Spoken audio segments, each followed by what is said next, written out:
मैत्री कशी असावी याचं उदाहरण आपल्याला भगवान श्रीकृष्णांनी घालून दिलेलं आहे. सुदामा गरीब असलेला ब्राह्मण हा भगवान श्रीकृष्णांचा मित्र, आणि या मित्राला आता भेटायला जायचं आहे.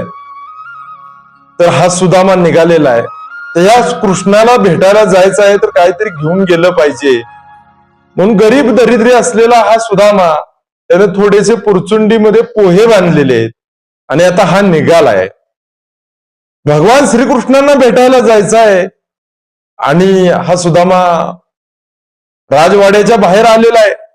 भगवान श्रीकृष्ण राजे आणि बाहेर आलेला आहे आणि बघतोय तर काय, तर तिथल्या सैनिकांनी त्यांना अडवलंय, दूतांनी त्यांना अडवलंय.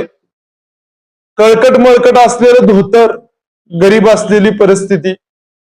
मग त्यांनी सांगितलं की माझा मित्र आहे कृष्ण, मी आलोय म्हणून सांगा.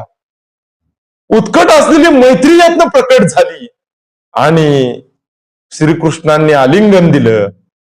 कुठलाही संकोच मनामध्ये नाही. हा गरीब आहे, दरिद्री आहे, कुठलाही मनामध्ये संकोच नाही.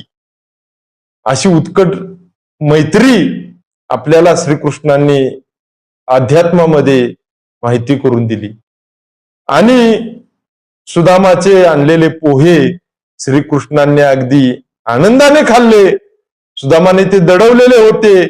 एवढा मोठा राजा आणि याला हे पोहे कसे द्यायचे या विचाराने तो संकोचात्मक झाला होता. परंतु श्रीकृष्णाने त्याचे पोहे आवडीने खाल्ले. म्हणजे मैत्रीमध्ये स्वार्थ नसतो हे आपल्याला पुराणांनी, अध्यात्माने याआधीच सांगितलेलं आहे. जय भवानी, जय शिवराय, रामकृष्ण हरी.